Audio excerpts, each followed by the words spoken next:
Dans cette vidéo, je réponds à la question d'un abonné qui a demandé est-ce que le Canada ne délivre plus les visas visiteurs? Il faut dire que cette question vient quand même dans un contexte où les délais de réponse pour les visas visiteurs sont anormalement élevés.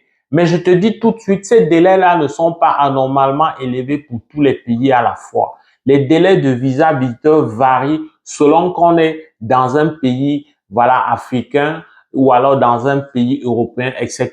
Les délais sont assez raisonnables pour les demandeurs qui sont, par exemple, en Europe. Et quand je dis en Europe, je ne dis pas des gens de nationalité française ou belge ou suisse. Même si tu es un Africain, si tu es un Africain qui vit en Europe et qui fait une demande de visa visiteur à partir de l'Europe, les délais sont quand même c'est de loin plus réduit par rapport à plusieurs pays africains. Alors, la question de est-ce qu'on ne délivre plus, je la réponds tout de suite. Je réponds tout de suite à cette question. On continue à délivrer les visas visiteurs, y compris aux Africains. Mais c'est sûr que l'actualité au Canada fait que la délivrance de ces visas-là a connu un grand frein. Un grand frein pour la simple et unique raison que, en faisant le bilan, le gouvernement fédéral du Canada s'est rendu compte que les bases sur lesquelles ils ont octroyé des visas à plusieurs ressortissants africains étaient des bases tout simplement erronées. C'est-à-dire que les raisons de la visite se sont avérées pas authentiques, en tout cas pas fidèles à ce qui avait été clamé dans les différentes demandes. Du coup, il y a un trop plein de demandeurs d'asile. Un demandeur d'asile, selon la Convention des Nations Unies sur les réfugiés, il a des droits. Lorsque quelqu'un demande la protection, jusqu'à ce qu'on on lui donne une décision jusqu'à ce qu'on prononce qu'il est réfugié ou non, il doit bénéficier des minima. Ces minima-là, c'est de lui donner un accès à la santé, c'est donner un accès s'il y a des enfants à l'éducation, c'est donner un accès au logement. Pour ces trois défis-là, les sociétés très vite se sont trouvées absorbées ici. C'est pour ça que on entend dire que le Québec vraiment ne veut plus des immigrants. C'est la question centrale des demandeurs d'asile qui sont anormalement élevés ces 3 dernières années particulièrement. Donc, ça fait qu'il y a un stop complet ou plutôt il y a une latence dans la manière de traiter les demandes. Il y a un regard encore plus, plus pointilleux, une façon plus fine, une façon vraiment plus étroite de traiter ces demandes-là afin de s'assurer de l'authenticité de la raison de la visite. Alors donc, pour la bonne nouvelle, c'est qu'on continue à délivrer des visas. Je le dis avec la grande certitude que les Africains, jusqu'à très récemment, j'enregistre cette vidéo en novembre 2024, et ces jours-ci, ces mois-ci, les Africains, je te parle de quelque chose de factuel, pas une imagination de l'esprit, c'est pas un commérage ou un on dit, c'est quelque chose de factuel. Les Africains continuent à bénéficier des visas visiteurs. Alors, les visas visiteurs sont bénéficiés pour tous les registres, que ce soit les registres de tourisme, des registres de visite familiale, tous les types de registres de visas visiteurs continuent à connaître des échos favorables pour plusieurs candidats. Ce qu'il va falloir comprendre, c'est que le visa visiteur, pendant un certain temps, peut connaître encore, lorsque par rapport à certains types de raisons de visite, ça peut connaître encore des lenteurs. Mais les lenteurs vont être davantage dues au fait que, à cause du trop plein de demandes d'asile, des demandeurs d'asile, il y a eu comme un stop qui a créé un trop plein de demandes à la fois. Donc, du coup, les délais de traitement vont être naturellement élevés. Tant que cette situation ne se résorbe pas progressivement, il ne faut pas s'attendre à avoir des visas visiteurs qui, sont traités avec rapidité. Je te rappelle qu'avant ce phénomène-là, encore en 2022 seulement, on traitait des visas visiteurs en 1 mois, en 2 mois. Je parle des visas visiteurs faits à partir des pays d'Afrique comme Cameroun, comme Burkina Faso, Côte d'Ivoire, etc. Aujourd'hui, pour beaucoup, on est au-delà de 10 mois, voire même plus que 12 mois. Mais les résultats, les réponses positives continuent à être donc délivrées, adressées, parce qu'il faut dire que ce n'est pas tout le monde. Et c'est ça qui est dommage parce que il y a des gens qui ont des solides raisons de visite. Il y en a qui viennent vraiment pour la visite, qui n'ont rien à faire avec l'immigration au Canada, mais qui, à cause de la famille qui se trouve ici, parfois des enfants, parfois, voilà, des frères, des sœurs, etc. Pour ces raisons-là, il y en a qui veulent venir rendre visite à leur famille sans nécessairement convoiter une vie au Canada. Il y en a qui viennent aussi au Canada, même par tourisme, sous l'effet de la mode. L'idée que beaucoup de ces compatriotes vont vers un coin qui connaît une grande publicité fait que si quelqu'un a son argent, il peut quand même se permettre de dire, OK, je m'en vais voir à quoi ressemble ce Canada dont on parle. Donc, de ce point de vue-là, le Canada ne peut pas tout simplement dire qu'il arrête de délivrer les visas. Ce serait contraire donc à ses engagements voilà, internationaux. Ce serait non conforme à l'idée d'une coopération internationale ou même bilatérale, etc. En tout cas, pour toutes ces raisons-là, les visas continuent à être délivrés, mais il y a un regard encore plus accru sur les raisons. Il y a ça qui est vraiment regardé de près. Alors, donc, une fois qu'on sait que les visas visiteurs sont délivrés, l'autre question, c'est de savoir qu'est-ce que le visa visiteur, à quoi ça sert aujourd'hui?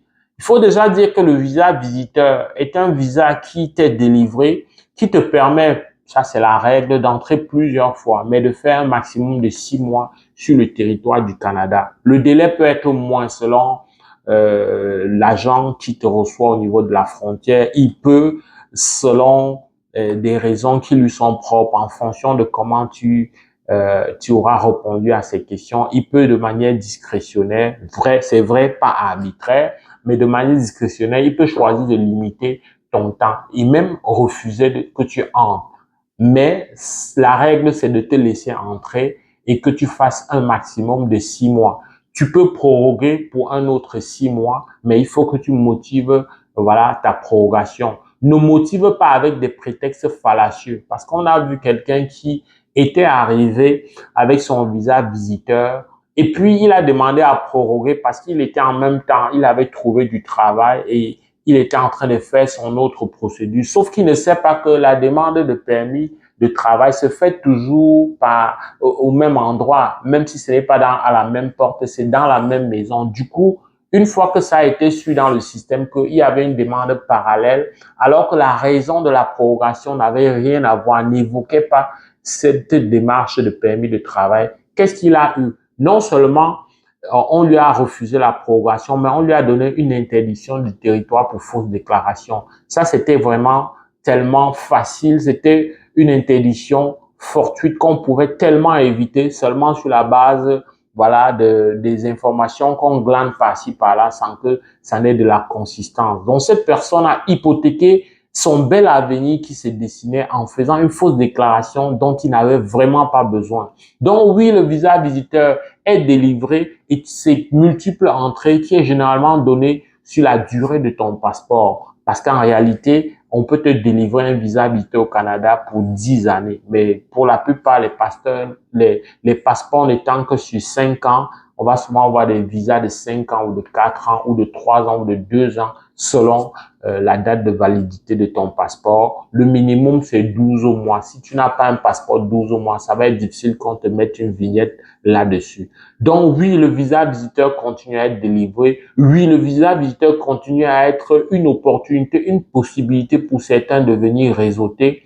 Le visa visiteur te permet de venir faire des visites exploratoires. Il y a plusieurs programmes d'immigration permanente qui voilà, mettre en avant la visite exploratoire. Une visite exploratoire qui va venir valider le lien avec la province et donc qui va t'ouvrir les voies à une éventuelle invitation à présenter une demande, voilà, de résidence permanente. Tu comprends que le visa visiteur, ne serait-ce que pour cette raison-là, ça demeure un puissant outil, voilà, stratégique dans ton projet d'immigration vers le Canada. Alors, en dehors de ça, la raison la plus évidente, c'est aussi que tu viens réseauter. Tu peux venir réseauter dans ton domaine de formation, dans ton domaine de spécialisation. Tu réseautes, tu peux réseauter en étant en contact des recruteurs, des employeurs, des personnes qui pratiquent la même profession que toi. Ça, c'est toujours mieux que celui qui reste tout seul derrière son clavier.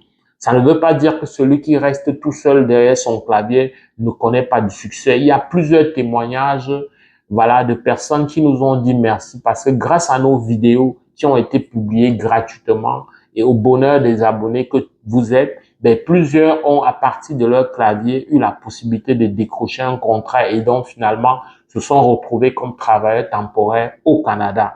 Donc oui, le visa visiteur va continuer à être important, ça va continuer à te permettre de réseauter, sauf que une fois que tu as ton contrat, contrairement à une certaine idée qui se répand, tu ne peux pas demander ton visa, ton permis de travail à partir du Canada. Ça, ce n'est plus possible. C'était une exception, mais la règle qui a toujours existé avant la pandémie, c'est que tu peux à tout le mois avoir ton contrat de travail et chercher à obtenir ton permis de travail. Si tu sais que ton permis de travail va être délivré dans les semaines ou mois à venir, pourquoi t'encombrer de vouloir absolument rester? Puisque de toutes les façons, même en restant, tu ne vas pas travailler. Ça peut te coûter quoi? Un billet d'avion, aller-retour.